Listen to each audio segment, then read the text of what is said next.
Привет! Это второе видео на моем канале, в котором я делаю обзор часов с AliExpress. До этого я обходил стороной часы из Китая в своих обзорах. Сегодня перед нами часы марки Bernie. Достаточно неплохая картонная упаковка. Даже с подушечкой.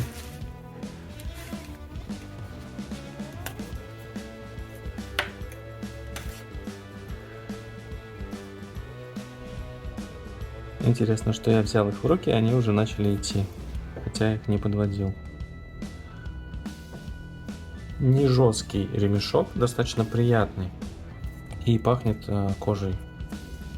Я думаю, что все-таки это кожа. Диаметр часов компактный 40 мм, длина от ушка до ушка 48 мм, а расстояние между ушками 22 мм. Не очень толстый для часов с автоподзаводом 12 мм. Вес часов на кожаном ремешке составляет 70 грамм. Материал корпуса нержавеющая сталь. Верхнее стекло заявлено как сапфир. Механизм Seagull ST1612. Водозащита 50 метров.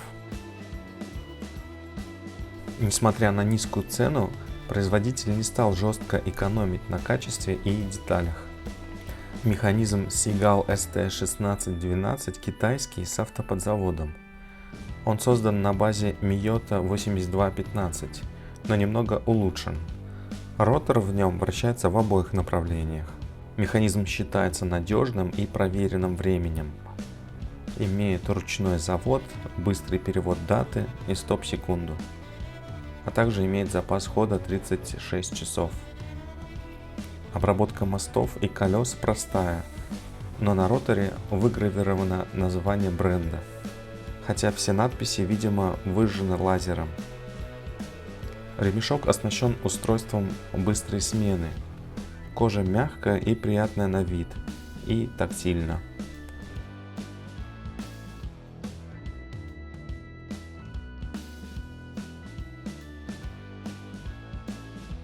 На ремешке также имеется надпись Bernie, и даже на пряжке.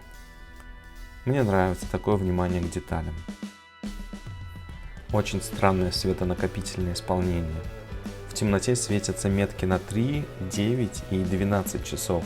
В положении 6 часов люминофорного покрытия нет, хотя окошко даты никак не мешает. В других местах люм нанесен по внешнему краю циферблата. Но самое странное, люм присутствует только на секундной стрелке. Остается загадкой, зачем он вообще там нужен. Ну, какое-то практическое значение все-таки в этом есть. Во-первых, в темноте можно будет понять, идут ли вообще часы. Ну и можно засекать интервалы времени, кратные 15 секундам. Смысла в этом немного. Могли бы сделать весь циферблат светящимся. Или вообще не делать люм. Ну ладно, идем далее. Почему я выбрал эти часы? Тут я бы хотел выделить два момента. Первый — это цена, второй — дизайн. Цена со всякими купонами и скидками составила всего 50 евро. Это самые недорогие механические часы, которые я встречал на рынке. Да, я знаю, есть Восток. В корпусе из латуни Восток стоит дешевле. Командирские в стальном корпусе стоят примерно столько же. И даже превосходят по показателю водонепроницаемости. Но наш сегодняшний герой может похвастаться стеклом из сапфира, а также механизмом со стоп-секундой и быстрым переводом даты. Да, это китайский механизм, но добротный. Он создан на базе Miyota 8215 и имеет запас хода 36 часов, а также ручной завод. Молодцы, Bernie. А знаете ли вы какие-то другие часы, которые предлагали бы отличные характеристики по такой доступной цене?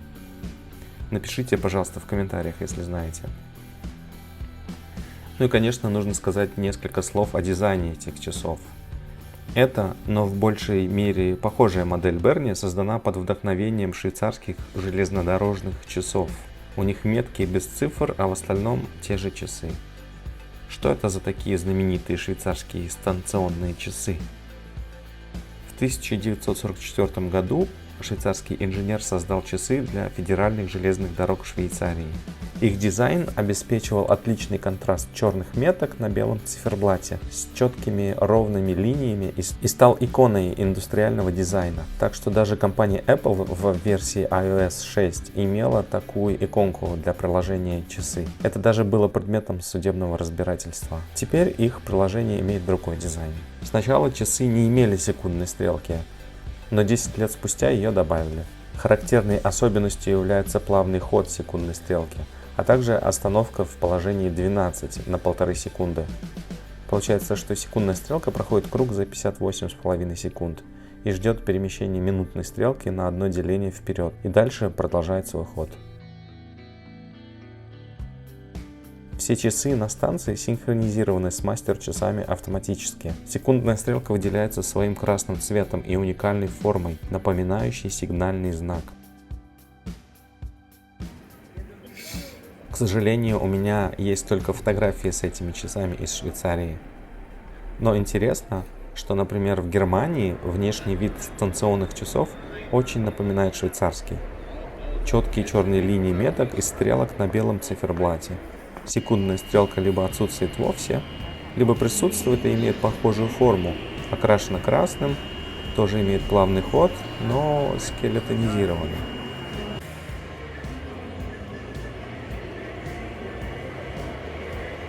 В 1986 году компания Mundane выпустила версию наручных часов с этим дизайном.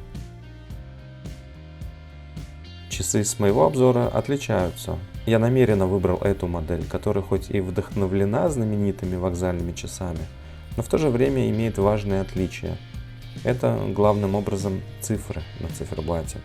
Это прям концептуальное отличие. Ну и, конечно, окошко с датой. Ни того, ни другого на вокзальных часах быть не должно в принципе. Но вы можете выбрать другую, более правильную модель. У Берни она есть. Хочется подвести итог. Во-первых, это качественно сделанные и симпатичные часы. Они имеют надежный, неприхотливый китайский механизм с ручным и автоподзаводом, стоп-секундной, быстрой сменой даты. Имеют сапфировое стекло, приятный кожаный ремешок. И все это за очень привлекательную цену. А дизайн часов может стать поводом поговорить про историю создания и использования в железных дорогах. Если бы вы рассматривали к покупке эти часы, выбрали бы вы классический внешний вид или вариант с цифрами, датой или, может быть, в черном цвете? Поделитесь вашим мнением. На сегодня все. Пока.